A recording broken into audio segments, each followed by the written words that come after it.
Mesdames, Messieurs, peuple congolais, Sassou Deni, l'individu à l'origine du malheur grave des Congolais est fini. Et pourquoi? C'est pas sorcier. Explication. Pour maintenir une dictature cruelle contre un peuple et leur pays, il faut de l'argent pour la sécurité du dictateur, ses réseaux de lobbying, l'achat des consciences de ses opposants, dissidents et de la diaspora, et le fonctionnement d'un semblant d'État, institutions, administration, entreprises, engagements internationaux d'un semblant d'État pendant la dictature. Or, Sassou Deni n'a plus d'argent, car il a non seulement surendetté pour rien le Congo, mais il a également ruiné et détruit tout à son passage dans ce pays. D'ailleurs, les portes des créanciers du dictateur lui sont désormais fermées.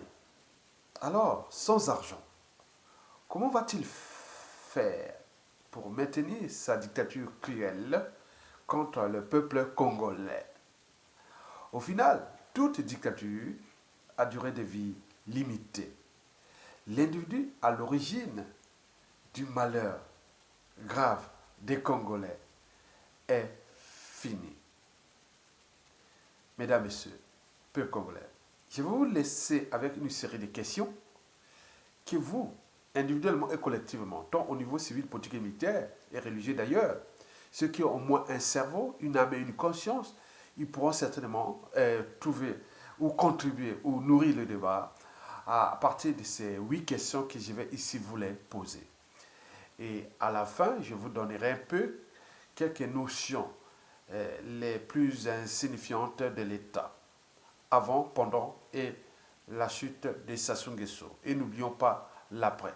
Mesdames, Messieurs, peuple congolais, être citoyen, c'est être informé. Et pourquoi? Parce que l'ignorance est la pire des souffrances. Le savoir et la connaissance se libèrent.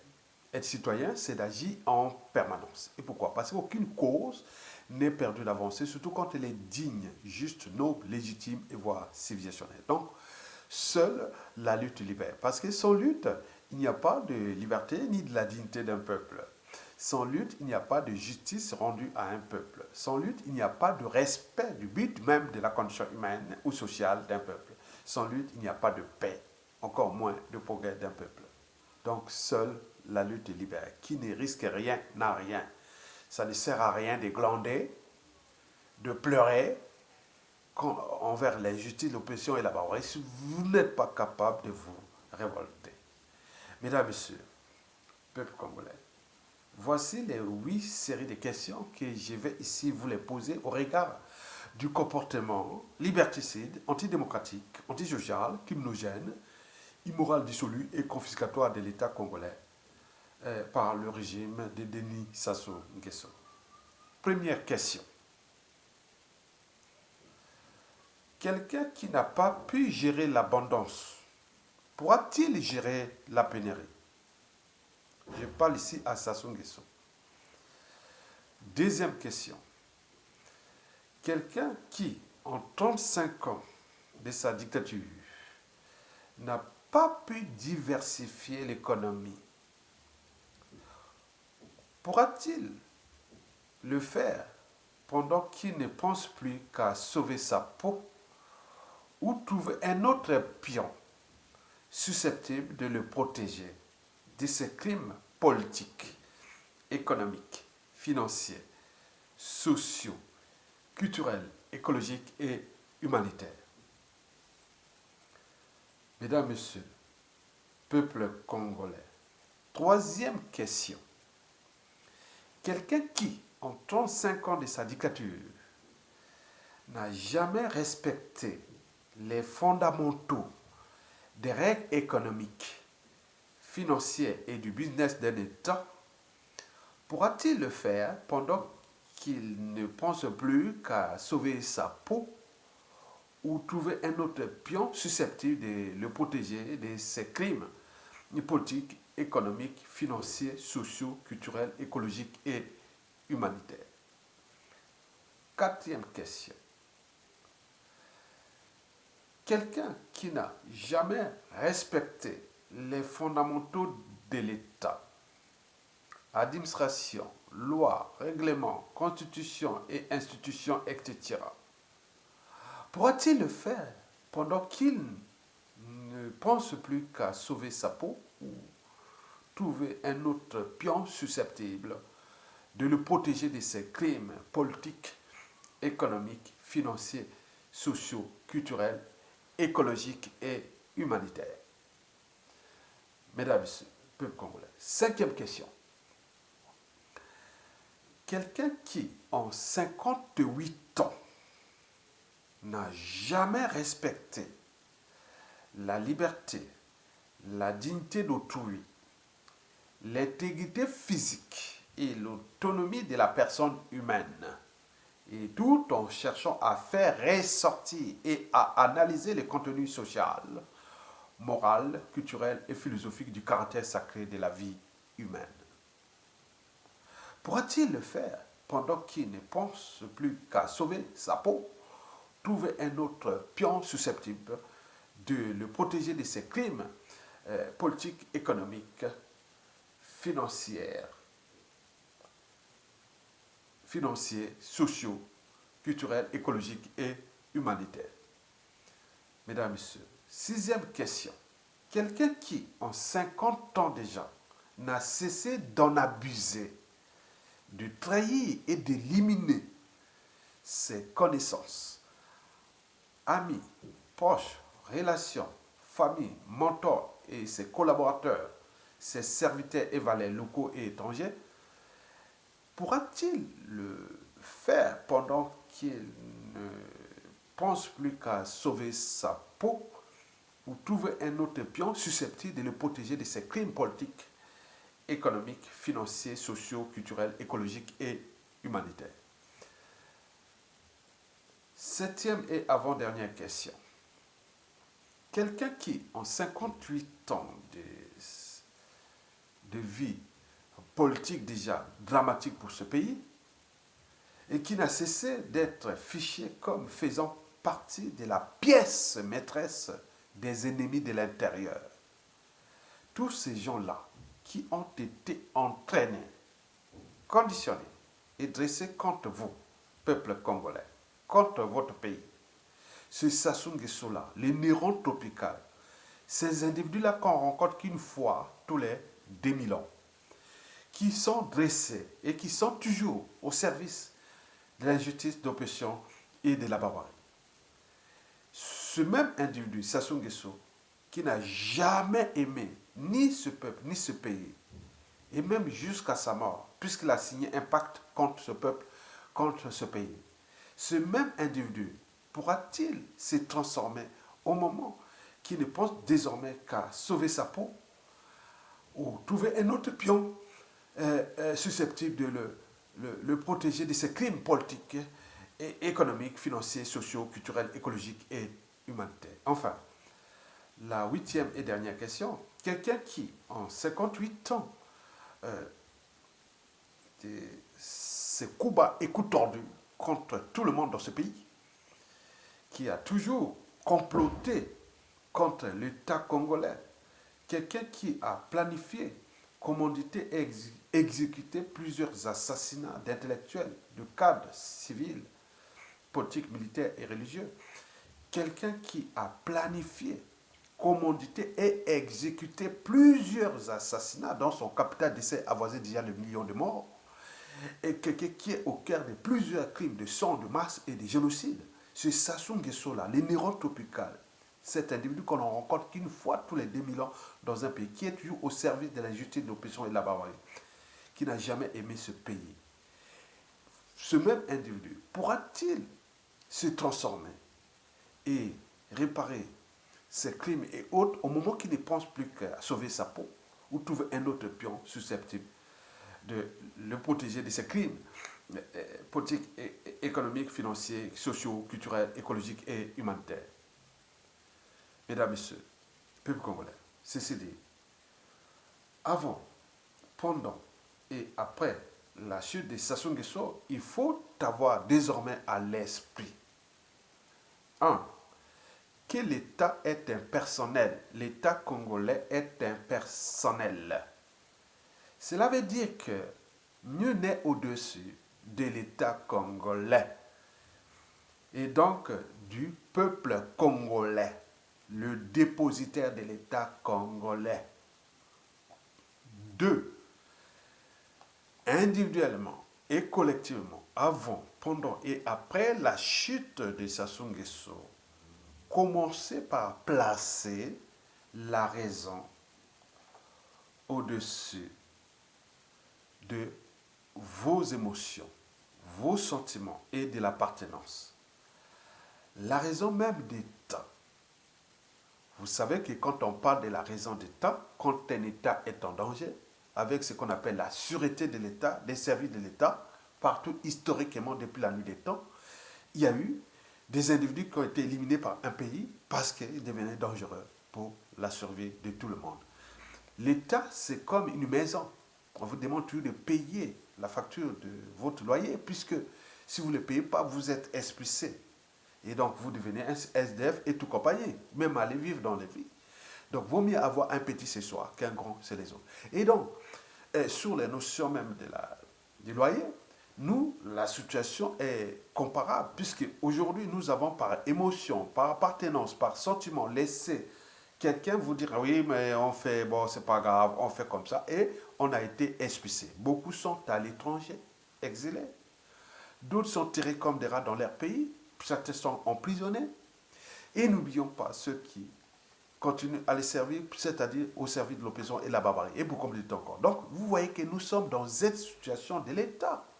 Donc, si vous placez les sentiments, les émotions, l'appartenance tribale, ethnique, géopolitique au-dessus de l'État, voilà les résultats. Et ceux qui continuent à servir ce système, et aujourd'hui, ils tirent les épingles du jeu. Contre vous, peuple congolais, contre la survie de votre peuple, ils sont au sein du système, ils sont ces dignitaires, ils sont ces faux opposants, faux dissidents qu'on leur a laissés en partie en liberté comme tenus en laisse, puisque la liberté et la dignité sont deux premiers fondamentaux des droits de l'humanité ou des citoyens autres. L'individu privé de liberté et de dignité est soit traité d'indigène ou d'esclave. Et donc la situation des faux opposants, des faux dissidents sont des indigènes. Moi, je les regarde comme des indigènes et des esclaves, des Sassou, comme les Sassou. Oui, le peuple congolais n'est pas indigène ou esclave des Sassou, puisque du point de vue de la représentation nationale, c'est-à-dire au point de vue des fondamentaux de l'État, il y a des règles, il y a des institutions autres. En 2015, il a dit non à Sassou Nguesso. En 2016, il a dit non à Sassou Nguesso. Et ça continue, il est dans des problèmes. Mais ceux qui sont les indigènes, les Sassou, les esclaves, c'est tout ce que vous voyez comme faux opposants, parce qu'ils ont oublié les fondamentaux d'un homme politique. On combat une dictature, on combat une oppression, une barbarie. On ne va pas comploter, parce que si vous complotez, vous êtes dans la neutralité, ou vous êtes dans la complicité de l'injustice et de l'oppression et de la barbarie, vous devenez en grande partie le problème. Et le problème ici, vous êtes aussi le problème de l'État congolais. Et que vous êtes entré aussi dans la haute raison, puisque vous avez créé des partis politiques. Vous avez, certains ont des accords secrets avec le dictateur qui les paye avec l'argent du contribuable. Ce sont des auxiliaires de la tyrannie. Mais jusqu'à combien de temps encore vont-ils continuer comme l'éducateur à tailler le peuple congolais? Donc le peuple congolais n'est pas indigène ni esclave des Sassou. Mais ce sont tous ceux qui se disent opposants avec des partis politiques et qui sont en liberté, sans se structurer, s'organiser et manager la contestation comme ce s'est passé ailleurs dans le monde, c'est-à-dire trouver des formes de résistance pour que le dictateur soit mis hors d'état de nuire. Or, la situation du dictateur qui est aujourd'hui aux abois ne vient pas des opposants. Bien au contraire, ils étaient avec eux. C'est tous les réseaux de l'ombre, de la vraie résistance et des erreurs de la tyrannie qui l'ont entraîné dans la situation qui va vers la suite. Mais Donc, aucun opposant politique sur la place de Brazzaville ne peut venir dire non, oui, mais maintenant j'en profite de ça. Donc, sinon, ça sera reprendre les mêmes erreurs et colporter les mêmes erreurs, arriver à des situations encore qui seront dramatiques, puisque la situation des stations actuelles, jusqu'à sa chute, est déjà problématique.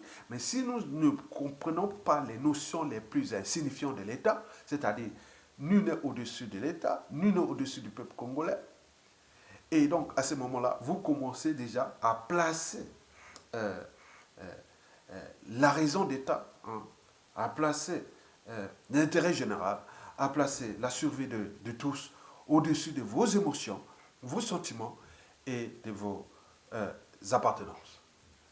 La troisième et dernier état d'esprit, il faut se dire que quand vous servez un pays, on ne sert pas un individu.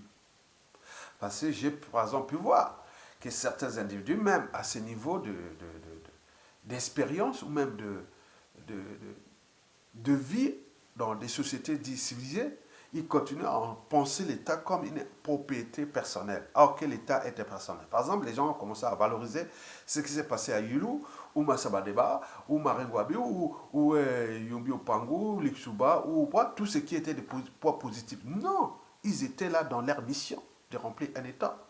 Donc, par conséquent, personne n'a une dette morale ou même indue face à un individu qui est en charge de la responsabilité. Par exemple, je vous nomme directeur de cabinet, ou ministre ou membre du gouvernement, ou point que vous êtes président ou ministre ou autre, ou vous êtes proviseur autre, mais vous êtes au service de l'État.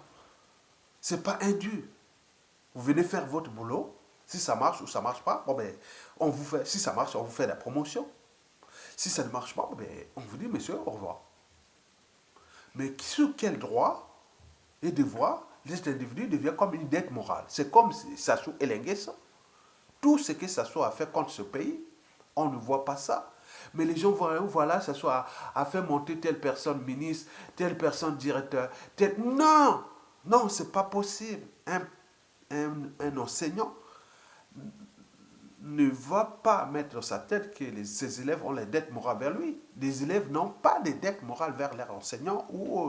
Non, il n'y a pas. C'est fait partie du pacte de l'État. Institutions, territoire et peuple et tout ce qui est des composants. Donc on travaille au service de l'État, mais c'est l'État, par ses représentations, ses institutions, ses symboles, peuvent honorer l'individu ou même la mémoire de l'individu qui a été à un moment ou l'autre au service de l'État, donc du peuple congolais. Mais pour se dire qu'aujourd'hui, vous devez dire non, mais tout ce qui est des indépendants jusqu'à nos jours, quand on dit qu'à 80% on a échoué, hein, depuis les indépendants, sinon on ne serait pas dans la situation de Sassou, qu'on est arrivé à Sassou. Et donc vous devez commencer aussi à s'affranchir de cet état de crise de l'État que vous voyez comme si c'est personnel. Non, impersonnel. Tous ces présidents, il reste combien? Il reste combien qui sont en vie? Et qui sont des ex-dictateurs? Il y a 2 qui sont en vie. Pascal Lissouba et Sassou Nguesso. Mais les autres sont partis. Même ils ont été éliminés, assassinés. Mais l'État continue. Sassou va partir et ce n'est pas la mort du Congo. Tout au long du 21e siècle, jusqu'au début du 22e siècle, peut-être que nous voulons fonder les bases d'une nation qui n'a jamais existé. Le vivre ensemble, l'idéal d'une construction d'une nation, en tenant compte des diversités culturelles, de nos problèmes anthropologiques, de tout ce qu'il a, en amenant les solutions pour repenser une nation. Pour dire non, il n'y a plus d'amalgame, ni des guerres des mémoires, et tout ce qui est de l'État, on va vous donner les responsabilités par rapport à ça. Vous voulez que, ah, tiens, il y a des problèmes des tribus, voilà, on vous donne des pouvoirs au niveau des tribus. Maintenant, on va voir comment vous allez trouver. Et si vous rendez ces tribus, vous commencez à faire votre problème là-bas, on va encore céder à l'intérieur, jusqu'à arriver qu'à l'individu. Maintenant, on va voir comment vous allez trouver encore les boucs émissaires. Et autres, non. Nous avons ce problème-là, tendance à déplacer les problèmes. En déplaçant les problèmes, on déplace les solutions. Donc, l'enjeu est déjà, ça se dégage. Comment nous n'arrivons pas à nous entendre sur un dénominateur commun? Comment nous allons s'entendre après Sassou Nguesso? D'où la transition consensuelle que nous voulons mettre ensemble. Mais pour les têtus, ou pour autres, vous voyez que nous aurons 3 situations à se faire. C'est-à-dire, si vous vous entêtez à faire vos trucs là avec la situation actuelle du pays, c'est-à-dire on va rentrer dans quoi? On va rentrer dans soit l'immobilisme, le statu quo et autres. Et à défaut, on va rentrer dans la deuxième situation, on va rentrer dans le chaos. Le chaos, on peut se retrouver dans la situation de la Centrafrique, la Syrie, de l'Afghanistan. On peut retrouver beaucoup de situations. À défaut, si on veut s'entendre ensemble, on va dans une transition consensuelle. Ah, ce pays-là sera sauvé et tout le monde sera traité dignement. Mais à défaut, il y aura tous les malais, puisque les haines, les rancunes et autres sont là, les contentieux historiques sont en dormance, les règlements de compte. Mais si on est programmé ou conditionné ou entraîné à se détruire entre nous noirs, et à ce moment-là, Ketia Safou Bouanga avait raison que l'ennemi des noirs, c'est les noirs. L'ennemi de l'Africain, c'est l'Africain, parce qu'il existe une autre mentalité qui nuit gravement à l'évolution de nous-mêmes. Si nous ne sommes pas capables, même dans un réseau tuteur, je n'ai vu une journaliste africaine a dit, est-ce que le problème de l'Afrique, ce n'est pas aussi nous-mêmes? On regarde ce que nous avons déjà encaissé comme injustice, oppression, barbarie, coup bas coup tordu, comme nous avons comme humiliation, brimade contre nous. Mais pourquoi nous ne sommes pas capables de s'entendre depuis l'esclavage, colonisation, néocolonialisme qui est entretenu par nous-mêmes? Donc il y a des soucis. Donc il faut repenser ces problématiques-là. Donc nous étions là sur l'interprétation de ce que nous définissons comme problème.